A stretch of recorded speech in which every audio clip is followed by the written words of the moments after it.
ಹೇಮಾವತಿ ನೀರಿಗಾಗಿ ಜೈಲು ಸೇರಿದ್ದ ಹೋರಾಟಗಾರರು. ಹೊರ ಬಂದವರಿಗೆ ಇಂದು ಗುಬ್ಬಿಯಲ್ಲಿ ಆತ್ಮೀಯ ಸನ್ಮಾನ. ತುಮಕೂರಿನಲ್ಲಿ ಹೇಮಾವತಿ ಕಿಚ್ಚು ಹೆಚ್ಚಾಗಿತ್ತು. ಗುಬ್ಬಿಯ ಸುಂಕಾಪುರದಲ್ಲಿ ನಡೀತಾ ಇದ್ದ ಕಾಮಗಾರಿಯನ್ನ ನಿಲ್ಲಿಸಲು ಪಣ ತೊಟ್ಟು ಹೋರಾಟ ನಡೆಸಿದ್ರು. ಕೊನೆಗೂ ಹೋರಾಟಕ್ಕೆ ಜಯ ಸಿಕ್ತು. ನಿಷೇಧಾಜ್ಞೆಯನ್ನ ಮೀರಿ ಹೋರಾಟ ನಡೆಸಿದ ಕಾರಣಕ್ಕೆ ಹಲವರ ಮೇಲೆ ಎಫ್ಐಆರ್ ಕೂಡ ದಾಖಲಾಗಿತ್ತು. ಇತ್ತ ಕೆಲವರನ್ನ ಜೈಲಿಗೂ ಕೂಡ ಕಳಿಸಿದ್ರು. ಕೆಲ ದಿನಗಳ ಸೆರೆಮನೆವಾಸ ಅನುಭವಿಸಿ ಹೊರಬಂದ 4 ಹೋರಾಟಗಾರರಿಗೆ ಆತ್ಮೀಯ ಸನ್ಮಾನ ಕಾರ್ಯಕ್ರಮ ಗುಬ್ಬಿಯಲ್ಲಿ ನಾಗರಿಕರು ಆಯೋಜಿಸಿದ್ರು. ಪಟ್ಟಣದ ಗುಬ್ಬಿ ವೀರಣ್ಣ ಸರ್ಕಲ್ ಬಳಿ ನಡೆದ ಕಾರ್ಯಕ್ರಮದಲ್ಲಿ ಹೇಮಾವತಿ ನೀರಿಗಾಗಿ ಹೋರಾಟ ನಡೆಸಿ ಜೈಲು ಸೇರಿ ಹೊರಬಂದ ಆನಂದ್, ಶರತ್, ಲೋಕೇಶ್, ಚೇತನ್ ಈ ಹೋರಾಟಗಾರರಿಗೆ ಹಾಗೂ ಇವರ ಪರ ಕಾನೂನು ಹೋರಾಟ ನಡೆಸಿದ ವಕೀಲ ಎಂಡಿ ಸುರೇಶ್ ರವರಿಗೆ ನಾಗರಿಕರ ಪರವಾಗಿ ಸನ್ಮಾನಿಸಿ ಗೌರವಿಸಲಾಯಿತು. ಇನ್ನು ಈ ವೇಳೆ ಬಿಜೆಪಿ ಮುಖಂಡ ದಿಲೀಪ್ ಜೈಲಿನಿಂದ ಹೊರಬಂದವರನ್ನ ಸನ್ಮಾನಿಸಿ ಮಾತನಾಡಿದ ಅವರು, ಹೇಮಾವತಿ ನೀರಿಗಾಗಿ ಸಾವಿರಾರು ರೈತರು ಹೋರಾಟಕ್ಕೆ ಧುಮುಕಿ ಸರ್ಕಾರದ ವಿರುದ್ಧ ಘೋಷಣೆಯನ್ನ ಕೂಗಿದ್ರು. ನಮ್ಮ ನೀರು ನಮ್ಮ ಹಕ್ಕು ಪ್ರತಿಪಾದಿಸುವ ಹೋರಾಟ ಹತ್ತಿಕ್ಕುವ ಕೆಲಸ ಮಾಡಿತು. ಇದಕ್ಕೆ ಪೊಲೀಸರನ್ನ ಬಳಸಿ ಸರ್ಕಾರ ಆಡಳಿತಾಧಿಕಾರ ದುರ್ಬಳಕೆ ಮಾಡಿತು. ಅದನ್ನ ಸಹಿಸದ ರೈತರು ಕೆಲಕಾಲ ಆಕ್ರೋಶ ಹೊರಹಾಕಿದ ಸಮಯ ಹೇಮಾವತಿ ಹೋರಾಟಗಾರರ ವಿರುದ್ಧ ಕೇಸು ದಾಖಲಿಸಿ ಕೆಲವರನ್ನ ಜೈಲಿಗೆ ಕಳಿಸಲಾಯಿತು. ಯಾವುದೇ ಅಪರಾಧ ಕೃತ್ಯ ಮಾಡದೆ ನಮ್ಮ ಜನರ ನೀರನ್ನ ಉಳಿಸಲು ಜೈಲಿಗೆ ಹೋದ ಹಿನ್ನೆಲೆ ಅವರನ್ನ ಗೌರವಿಸಲಾಗಿದೆ ಎಂದಿದ್ದಾರೆ. ಜನತೆಗೆ ಹೇಳೋದಿಷ್ಟೇ, ಒಂದು ಪ್ರತಿ ಗ್ರಾಮದಿಂದಲೂ ಒಂದು ಹುಲಿ ಹುಟ್ಟಿದೆ.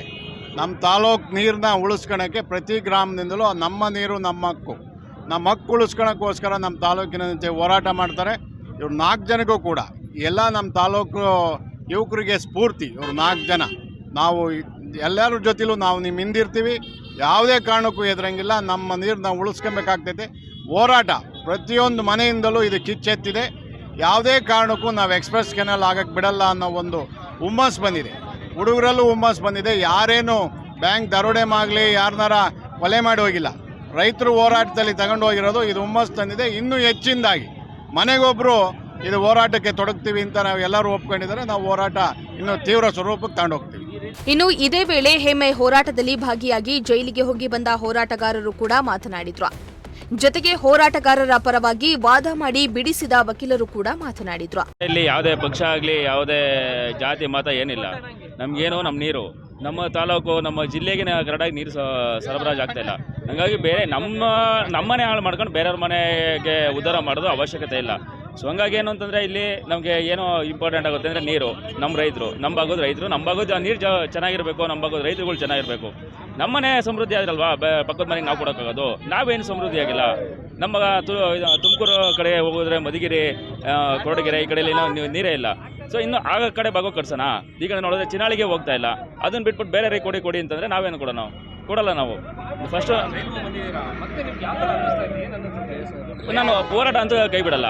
ಯಾರು ಏನೇ ಮಾಡಿದ್ರು, ಯಾವುದೇ ಮಾಡಿದ್ರು ನಾನು ಹೋರಾಟ ಅಂತೂ ಕೈ ಬಿಡಲ್ಲ. ನಮ್ಮ ಪರವಾಗಿ, ನಮ್ಮ ರೈತರ ಪರವಾಗಿ ಎಲ್ಲ ರೈತರು ಬರ್ತವೆ. ಎಷ್ಟು ಸಲ ಬೇಕಾದರೂ ಹೋಗ್ತೀನಿ. ಏಕೆ ಅಂತಂದರೆ ನಮಗೆ ಜನ ಬೆಂಬಲ ಇದೆ, ರೈತರ ಬೆಂಬಲ ಇದೆ. ಎಲ್ಲ ರೈತರು ಒಗ್ಗಟ್ಟಾಗಿ ನಾನು ಹೆಂಗಿದ್ದೀನೋ ಎಲ್ಲರೂ ಅದೇ ಥರ ಇರ್ತಾರೆ. ಜೈಲಿಗೆ ಹಾಕಿದ್ರೆ 1000 ಜನ ಬರ್ತಾರೆ, 1,00,000 ಜನ ಬರ್ತಾರೆ. ಎಷ್ಟು ಜನ ಅಂತ ಆಗ್ತಾರೆ? ಒಬ್ಬನ ಟಾರ್ಗೆಟ್ ಮಾಡಿ ಹಾಕೋದಲ್ಲ. 1,00,000 ಜನ ರೈತರುಗಳು ಬರ್ತಾರೆ. ನಮ್ಮ ತುಮಕೂರು ಜಿಲ್ಲೆಯಲ್ಲಿರೋ ಎಲ್ಲ ರೈತರುಗಳು ಬರ್ತಾರೆ. ಹೇಮಾವತಿ ಹೋರಾಟಕ್ಕೆ ಏನು ನಮ್ಮ ಗುಬ್ಬಿ ತಾಲೂಕಿನಿಂದ 4 ಜನ ಏನು ಜೈಲಿಗೆ ಹೋಗಿದ್ರಲ್ಲ, ಅವರು ಬಿಡುಗಡೆ ಹೊಂದಿದ್ದಾರೆ. ಅವ್ರಿಗೆ ನಮ್ಮ ವಕೀಲರ ಸಂಘ ಹಾಗೂ ತುಮಕೂರು ವಕೀಲರ ಸಂಘದ ಅಧ್ಯಕ್ಷರು ಕೆಂಪರಾಜಯ್ಯ ಹಾಗೂ ಗುಬ್ಬಿ ವಕೀಲರ ಸಂಘದ ಮಾಜಿ ಅಧ್ಯಕ್ಷರಾದ BK ಚಿದಾನಂದ ಮೂರ್ತಿ ಅವರು ಸಹ ಉಚಿತವಾಗಿ ಏನು ಜಾಮೀನು ಕೊಡಿಸಿದ್ದಾರೆ. ಹಾಗೆ ನಾವು ನಮ್ಮ ಗುಬ್ಬಿ ವಕೀಲರ ತಾಲೂಕಿನ ಸಂಘ ಹಾಗೂ ತುಮಕೂರು ವಕೀಲರ ಸಂಘ ರೈತರ ಪರವಾಗಿ ಯಾವತ್ತೂ ಇರುತ್ತೆ ಅಂತ ಹೇಳ್ತಾ, ಮುಂದಕ್ಕೆ ಯಾವುದೇ ಸಹ ಕಾನೂನಾತ್ಮಕ ಹೋರಾಟಕ್ಕೆ ನಾವು ರೈತರಿಗಿಂತ ಮುಂದೆ ನಾವೇ ಇರ್ತೀವಿ. ಕಾನೂನಾತ್ಮಕ ಹೋರಾಟ ಯಾವುದೇ ನಡೆದರೂ ಸಹ ನಾವು ಉಚಿತವಾಗಿ ನಾವು ಕೇಸ್ಗಳನ್ನ, ಪ್ರಕರಣಗಳನ್ನ ನಡೆಸ್ಕೊಡ್ತೀವಿ. ನಾವು ರೈತರು ಪರವಾಗಿರ್ತೀವಿ. ನಾವು ಯಾವುದೇ ಹೇಮಾವತಿ ನೀರಿನ ವಿಷಯಕ್ಕೆ ಬಂದಾಗ ನಮ್ಮ ರಾಜ್ಯನ ಪ್ರಶ್ನೆಯೇ ಇಲ್ಲ. ನಾವು ಯಾವತ್ತೂ ಕೂಡ ನಮ್ಮ ನೀರನ್ನು ಉಳಿಸ್ಕೊಳ್ಳೋಕ್ಕೆ ನಾವು ಬದ್ಧವಾಗಿರ್ತೀವಿ ಅಂತ ಹೇಳಕ್ ಇಷ್ಟಪಡ್ತೀನಿ. ಈ ವೇಳೆ ಬಿಜೆಪಿ ತಾಲೂಕು ಅಧ್ಯಕ್ಷ ಬಲರಾಮಯ್ಯ, ಮುಖಂಡರಾದ ಪಿಬಿ ಚಂದ್ರಶೇಖರ್ ಬಾಬು, ಸಿಆರ್ ಶಂಕರ್ ಕುಮಾರ್, ಪಟ್ಟಣ ಪಂಚಾಯಿತಿ ಸದಸ್ಯರಾದ ಶಿವಕುಮಾರ್, ಪಂಚಾಕ್ಷರಿ ಯತೀಶ್ ಹಾಜರಿದ್ದರು. ದೇವರಾಜು, ಪ್ರಜಾಶಕ್ತಿ ಟಿವಿ, ಗುಬ್ಬಿ.